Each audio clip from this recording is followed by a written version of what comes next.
I'm Megan Hakkinen, writer, cyclist, ex-roller derby skater from Saskatoon, Saskatchewan. Welcome to the Ohio Ram Show.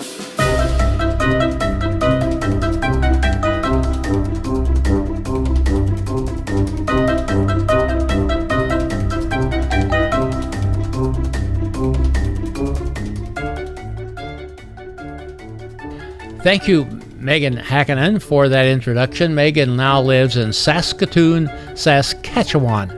I just love those names that have alliteration and poetic alliteration, I should say, like Saskatoon, Saskatchewan. I'm Lee Kreider, the producer of the Ohio Ram Show, and Megan will be on the very next show. She tied the world's 24-hour record at the World Time Trials in Borrego Springs a few weeks ago, but came in second. So how is it that you tie the world's record and come in second? Well, that'll all be explained on the next show. I am Maria Vasquez. I am the host of the Ohio Ram Show, a show about cycling and ultra cycling. This is a service of the Race Across America time stations 41 in Oxford, 42 in Blanchester, and 43 in Chillicothe. And this is show number 204. Be sure to check the show notes that appear right below the video if you're watching the show on the OhioRamShow.com website. If you're watching on YouTube, you'll find it in the description box right below the video. Maria, take us off to the islands of the Philippines.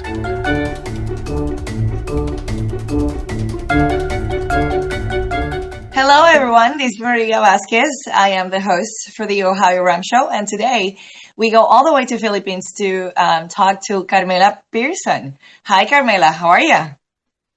Hi, Maria. Hi, Lee. Good morning. Good evening from the Philippines. How are you doing today? We're doing fine. Just keeping our fitness up and hopefully doing a couple of races in the next few weeks. That's interesting. But I had the opportunity to read your bio, and I was super impressed. So how about you telling us a little bit about how you got into cycling? Okay, I started cycling quite late. I only got hold of a road bike when I was 26 years old, and I was already working. And it just felt like there's something missing. Like you're looking for something that would make your life fuller, right? I mean, even if it was quite late at 26, somebody introduced me to road cycling and introduced me to Audax riding eventually. So I was doing triathlon, cycling races. But then I was looking for something different, something that very few people actually have done. And I discovered long distance cycling through Audax and Paris Brest Paris, which I know, Maria, you've done, being the first participant. I mean, it's a crazy, crazy event. But I just loved it. I've done a lot of cycling races, but nothing like long distance cycling events that really brings out what your true self is, and you learn so much about yourself. There's many projects along the way. Can you talk to us a little bit about your projects? I know you're an athlete, but you're also a race director. So can you talk about both? Okay. So I started on in the long distance cycling aspect. I started organizing Audax rides in the Philippines back in 2010. So sometimes there will be rides that there's only like 7 of us riding, but we didn't care. We just wanted to do it, and qualify for Paris back then. And then it started to grow quite exponentially in the past few years, which is something that I didn't expect myself. And then 2 years ago, I thought, okay, so long distance cycling is starting to catch up in the Philippines. Why don't we elevate the game by combining racing and long distance cycling together? So that's when I had this crazy idea of why not join the craziest and toughest cycling race in the world, which is Race Across America. So I found a group of people who were interested with a project that I was, conceptualizing back then. I was fortunate enough to find sponsors who was, crazy enough to believe in my ideas. And So we brought in the first Race Across America team based in Southeast Asia to join last year. So we did a 4-man relay team. And then I realized when I was there in Oceanside, California, the vibe, the atmosphere in RAM is just so different. I even cried during the race briefing when I saw how people really cared for Mhm. each other. It wasn't like the usual cycling racing atmosphere where everybody's like, "Her," you know? It was so different. And in the race course, people were helping competitors. I mean, for me, that's really something remarkable about the human being, you know. So I said, why not bring that Race Across America experience in the Philippines? And with the blessing of Fred Bothling, we were able to stage the first Race Across America qualifying race in Southeast Asia here in the Mhm. Philippines. We started really small, which is really what Fred was expecting. He said we don't usually go big on the first few races. Just like how I usually organize my Audax rides, it's usually by word of mouth. As long as you do it with a lot of heart, you know, Mhm. we know that people will catch up, you know, and hopefully enjoy the pain and suffering. But the objective was to bring the Race Across America experience here in the Philippines, even if nobody really plans to do RAM, because it's quite a big logistical endeavor, and it can be quite expensive, especially for us who are Mhm. none of us were based in the US. But I wanted people to realize what the beauty and the values you can learn from such an event. So we did the first Rampage. That's the name of my race, Mhm. Rampage, here in the Philippines last July. And fortunately, Fred loved it. We flew in Fred all the way from Colorado, and he was really happy. And we got our blessing. And I was just exchanging emails with him a few days ago, and we were um, really pleased. He was really pleased on how we ran the event. He saw how much heart we put into it, and hopefully, we'll still have another one next year. How do you manage to do everything? I've been very very fortunate that I've been an athlete of this company called David Salon, and Mhm. they've been my title sponsor since I started in the sport since 2007. And David Charlton, he's actually British and he owns the company.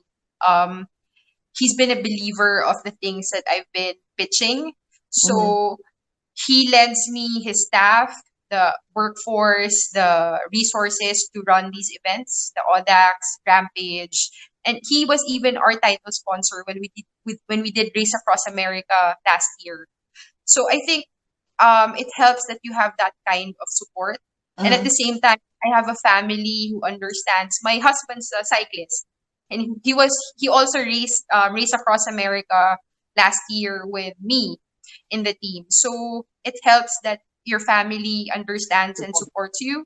I work a lot on power and I use a lot of power meters. I hit my wattages. So midweek, Monday to Friday, I make sure I reach those goals. And then I just stay consistent and do my long ride Saturdays and Sunday. When you started, you said you had 7 writers, I believe, and now you have over how many? Over close to 600. How do you feel like? I mean, from 5 to 500. I mean, It can be quite overwhelming. Because it's for, you know, Audax riding, it's very simple. The format is Mhm. very simple and you have to do it with a lot of heart. You're not supposed to, you know, make a profit out of it. You Mhm. know, that's how the guys in Paris believe Mhm. in it. So it's really a lot of work, especially when it's not paying the Mhm. bills. Mhm. I have volunteers who man the control points, the checkpoints, even until the wee hours of the morning. Mhm. Most of the staff, they work for more than 24 hours. So it really helps that it's just not me, it's the entire community trying to make long distance cycling very viable here in the Philippines. Next year, PvP, it's Yeah, coming. It happens every 4 years. I'm assuming you yeah. will be there. I hope so if I qualify. Are you going to be there, planning to join it again, Maria? If I qualify, I should be there. I think we're growing. In fact, I think cycling is like the new golf in the Philippines. I can only see it growing in the next few years. I'm advocating a women's active lifestyle. So if I can do it, there's nothing really special about what I'm doing. I mean, you just need to go out there and try it. I never knew I could finish all these things until you just get on the bike and try it. Oh, I just like to thank you for the time of having me at your show. I've been following Ohio Ram Show. Maria, I don't know, but you're my friend in Facebook. I hope to meet you in PVP next year. Yes. Thank you very much for joining us today. Lee, as usual, thank you for having me in the show.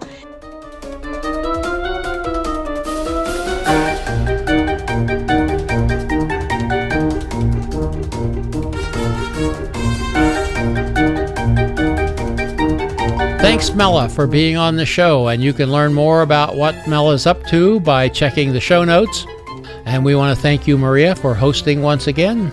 Thank you also, those of you who view the show, and those of you who support the show on social media. You help advance the cause of ultra cycling. Now, you saw Megan Hakkinen at the beginning of this show. She will be on our next show, which will be on December the 7th, and with her will be the person who beat her at the World Time Trials, Jen Orr. And this is going to be a crackerjack of a show. Please don't miss it. Goodbye, Maria. Goodbye, Lee. Goodbye, everyone. See you in about 10 days. Music by Kevin MacLeod.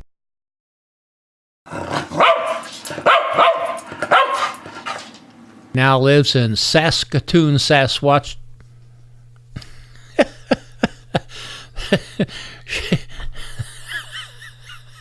She lives in Saskatoon, Saskatchewan. Saskatoon, Saskatchewan. I think that's what it is. Anyhow, it's such a poetic name. I love that. I love poetic names in geographic places like Managua, Nicaragua. I can't say that either. Oh.